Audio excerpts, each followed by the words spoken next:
I'm Dylan Fernandes. I'm going to kick this off and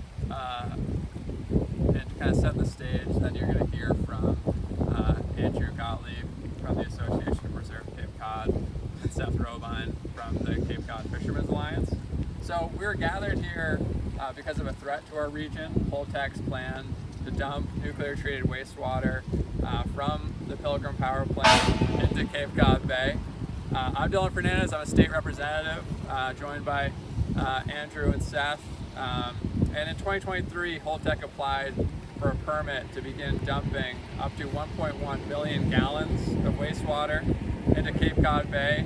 That triggered a wide coalition of people from business leaders, environmental groups, public officials, and community members to join to stop that dumping of wastewater.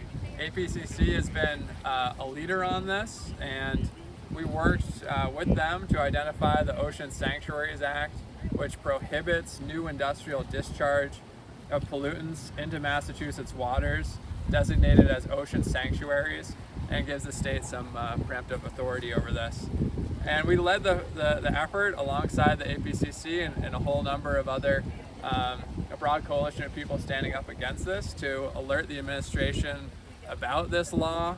And as a result, the Department of Environmental Protection rejected Holtec's permit to discharge radioactive wastewater into the bay, but now Holtec is appealing that decision and is fighting so that they can continue to dump waste into the bay, and we must stop that appeal. So we're here today to announce our efforts to block Holtec's dumping into Cape Cod Bay.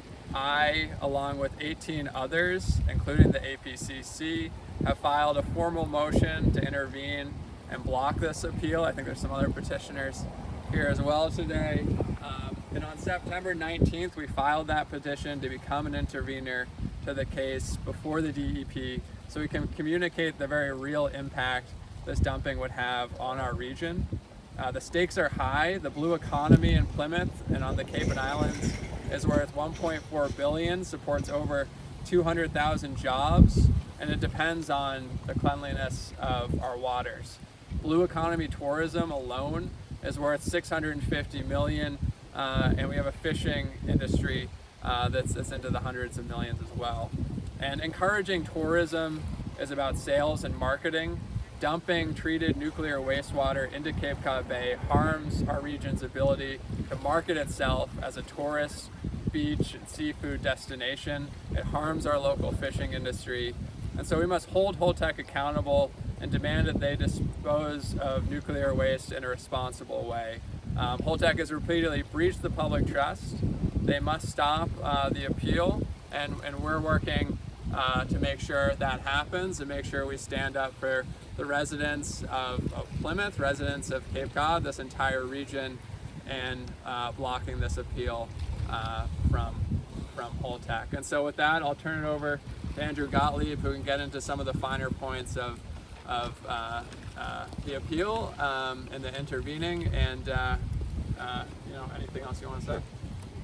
So I want to thank Dylan for both organizing this and being, steadfastly in support of clean water, both in the case of the Holtec case, but also in other places within his district. Cape has benefited enormously from his support and commitment to a number of things that we've done on the clean water side. In the case of Holtec, this is actually a pretty simple case. The plain reading of the State Ocean Sanctuaries Act, which has been in place since 1972, prohibits the release of new industrial wastewater into ocean sanctuaries, of which Cape Cod Bay has been so designated. What this means is that once the facility stopped generating power, its historic claim to grandfathered rights to discharge into the bay terminated. And the discharge that they're seeking now for the wastewater is separate and apart from that which was necessary when they were generating power, and no longer enjoys the exemption and grandfathered right that they're claiming. The state's action, which utilized an 11-page legal brief that APCC and and our lawyers presented to the incoming administration very early, within probably the first month of their tenure. Pointed out the Ocean Sanctuaries Act is focused on wastewater. The radioactivity has nothing to do with the basis upon which the Commonwealth denied Holtec's application. Their claims of preemption ring hollow as a result. This has nothing to do with the authority that the Nuclear Regulatory Commission has over atomic waste disposal. It is solely and plainly about prohibition on wastewater discharges into the bay. By setting a blanket prohibition, the legislature deemed over almost 50 years ago that it was a presumptive harm to the environment that came with that dumping. The people who are concerned of this, people of Plymouth, people of southeastern Massachusetts, people who live on Cape Cod, do not have an obligation to demonstrate what the potential impacts of that wastewater discharge are. That burden did not exist in order for the law to be properly enforced, and the claims that Holtec's making that we have not made a case on harm are utterly irrelevant. And so this effort to get the denial in the first place was about simply applying Massachusetts standing law, that Holtec should have known when they bought the facility that this applied.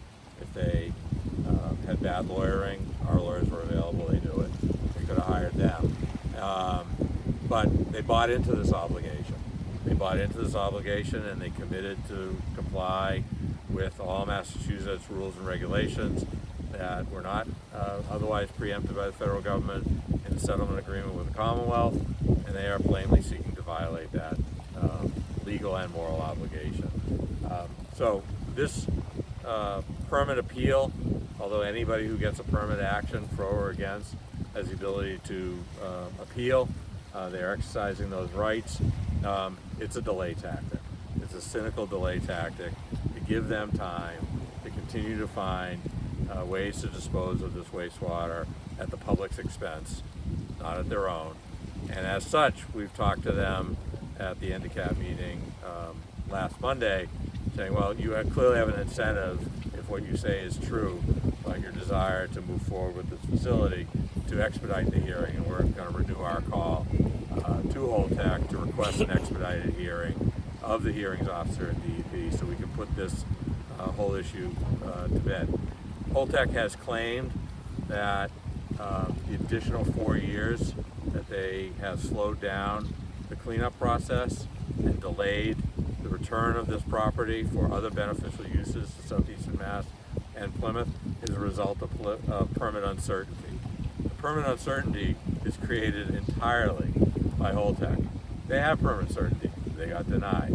They could take the denial and find a proper way to dispose of the wastewater and remove the uncertainty that they've created and expedite then the closure of this facility and the restitution of the land to usable purposes for other purposes that the town and the community so deem appropriate. So they are really penalizing the people of Plymouth with their delay tactics, and hopefully we will join with them in asking the hearings officer for an expedited schedule. Hopefully they will read the writing on the wall, listen to what Governor Healy said, which is accept the no and move on, and not draw this out further by going to state or federal court. And with that, we'll turn it over to Seth Robine, Cape Cod Fishermen's Alliance. Greetings, everybody, and thank you. Representatives, thank you for getting us here and for your leadership. Andy Gottlieb and APCC. It's great for fishermen, small boat, independent fishermen who I represent, to stand with people like this. The group of people who joined APCC in this appeal include the Wampanoag tribe. We're proud to stand with them, as well as all kinds of members of our community, and we're really very, very happy to be here. So, fishermen really were the first members of the blue economy. We talk a lot about the blue economy these days. Fishermen are the blue economy, and fishermen understand how important the health of our waters and of what we choose to gather and harvest in the commonwealth, which is this amazing harbor and bay, is to the health of our community and to our people. So an issue like this combines us and brings us all together in ways that I think are really good. One question that fishermen seem to keep circling back to when we think about this is the burden of proof. Where is the burden of proof? Does the burden of proof lie with us to prove that dumping low-level radioactive waste into Cape Cod Bay is bad, is harmful? Or is the burden of proof on the multinational corporation who's trying to do that to prove that it is absolutely safe? We say the burden of proof is with Holtec. And we say that that burden of proof is impossible for them to achieve. Impossible. And if that's true, this dumping should never happen. So, amongst the things we think about when we think about harm, right? It's not just environmental. It's also economic, and it's psychological. We know that smart people may be prone to not eat beautiful fish, lobsters, oysters, if they find that that is coming out of waters that have been treated in the way that Holtec wants to treat these waters. That is not an insane thought. That is a rational thought. And you know what that translates to? Direct economic damage to the fishing community and to our tourist community and to the ongoing way that we try to celebrate what we call this blue economy. We don't believe that that corporate entity has the right to do that. And that's why we stand so strongly with these wonderful community leaders to try to say that. We also know that since the first day the Pilgrim Nuclear Power Plant operated, we know that we were contributing to a fund that built into hundreds of millions of dollars so that when the time came to decommission this plant, that money would be used to do it in a responsible way. That was our money. It is now Holtec's money. And here's the kicker. The less they spend of it, the more they get to keep. For them to dump their water into this bay is their cheap way out. And we don't appreciate that as fishermen and as community members, because we're paying for them to do it the right way. And they owe it to us to get that done. So maybe they're pushing so hard against people like the representative and APCC and us because Holtec has other nuclear power plants that they're decommissioning in this country and in this world. And maybe they're worried that this is going to become a precedent that will hurt them elsewhere as they move along their way. To which we, as the Cape Cod commercial fishermen, say, let's hope so. Let's hope so. So thank you for giving me the opportunity to stand with you, and thank you for being here and caring. Our fishermen really appreciate the support. This is right at the beating heart of what they do. Thank you. Thank you. And all three of us are happy to take questions if you have them. Question for Seth. Yes.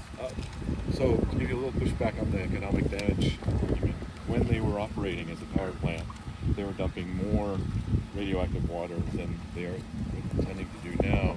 How much damage did that do to the economy of fishermen in Cape Cod Bay? I think our understanding of this issue has grown over time. If you go back to 1972, which is I believe when the plant first kicked off, there was a much less obvious connection between ourselves and the economy than we have now. I think that awareness has grown a great deal. I can't quantify for you what that damage might have been, but I can say surely that adding wrong and wrong and wrong on top of wrong does not solve the problem. Thank you. Any other questions?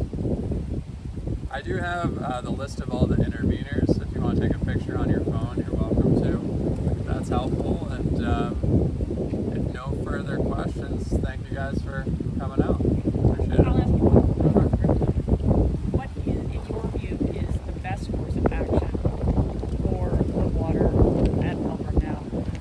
Well, look, I mean, this has been handled in other ways in other communities that don't involve putting it into the community's natural environment, don't involve putting the treated wastewater into local bays and estuaries, and we want that to be the solution. So we know that's been true at other places where they've been able to ship the wastewater off-site. This isn't a novel idea by any stretch, and I think that is probably the best course of action for this. Andrew, do you believe that shipping by trucking it is the best? I mean, they have, there's examples of facilities elsewhere in New England, Vermont, and Western Mass in particular, where water has been shipped to appropriate disposal locations in the western part of the country. And Holtec itself has moved thousands of tons of highly radioactive material to proper storage and disposal facilities with, by their own telling, not one single accident or spill. And all of a sudden we're being asked to believe that transporting the water, because water's heavy and tanker trucks are relatively small, therefore there's a lot of them, and it'll cost them the money that they want to use as profit. And all of a sudden those are these incredible spill hazards, and that which they have not spilled or had an incident with throughout the entirety of the decommissioning process, that's all going to come to an end here. So they have the means to move it to a secure location where it can be handled in a better way, where it's not going to have the impact on resources that it's having here, and they should avail themselves of it. And there's precedent to that, right? Yankee power plant in Vermont, just right over the border. That's what they did. So this isn't a novel idea. This isn't something new, some new proposal. They're arguing though that they had the railroads there for Yankee to do it, that they don't have here. They can go truck to rail if they wanted to here. The other thing, to pick up on what Seth was saying, this argument that, we're going to pollute you less, so what's your problem? Which is essentially what the argument is here. They're now making a big public show of that, in part because they have to, because of the public discussion associated with this. They weren't exactly, nor their predecessor operators, putting out press releases telling people how much radiation they were putting into the bay.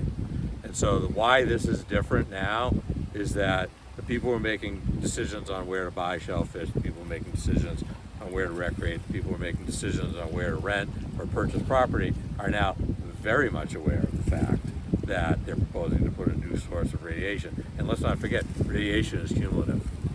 So, you might have been irradiating us over the years and causing some harms. Why add to that something that is going to live on and affect generations of people following? Where is the threshold? Where is the break point? They can't define that in any reasonable fashion. So what's the difference? The difference is the level of awareness is a hell of a lot higher now than it was in the past. And just because you did really wrong before doesn't mean doing sort of wrong now is acceptable. Could I just add one quick thing, which is that if the argument here is that it's okay to release that water into this bay because it's really not dangerous, but then the argument is we can't truck it or ship it because it might be dangerous, that's disingenuous. That's fundamentally disingenuous. And really the reflexive answer is, well, what does each cost to accomplish? And the answer is tens of millions of dollars less to do it in our water than to take it somewhere. And these are world-renowned tourism communities. And to get, to Andrew's point, the point I made earlier, you talk to any business owner, you talk to our chambers of commerce, tourism is about marketing. And that is, you have to market your area to attract people to come there. We run into real marketability issues with all the, with all this information out there now that hasn't been out there in the past, and that is a big difference, about nuclear wastewater being put into the bay where people are getting their fish from, or they're going to be swimming in. People come to these communities for their beaches, to be in the water. They come for the seafood. They come because of the pristine natural environment. And the last thing that we want to see from an economic perspective in this area is that to take a hit because of Holtec dumping. Okay. Do you have a sense of the next steps in the appeals process? Sure. So it's slow. So the party, there have been 6 or 7 entities, including the APCC group, of which both Seth and Dylan are a part, that applied for intervention. The Office of Dispute Resolution at DEP will now make the determination on who qualifies to be allowed and admitted as an intervenor. There's no time frame for that. Once that determination is made, then they'll schedule pre-hearing conferences, and we anticipate, without an agreed upon schedule to expedite, this appeal could take 18 to 24 months. Where was it filed at? Which court? It's called the Office, it's not a court, so DEP has something quasi-independent but housed within the agency called the Office of Dispute Resolution, OADAR. And they have a presiding officer who acts functionally as a judge, who brings the parties together, hears arguments, gets briefings, decides who can participate, who can't. That hearing officer will make a recommendation to the DEP commissioner to either uphold or overturn the staff determination. So while they're part of DEP, they're separate and apart. There's a little bit of a wall between the presiding officers and the staff who made the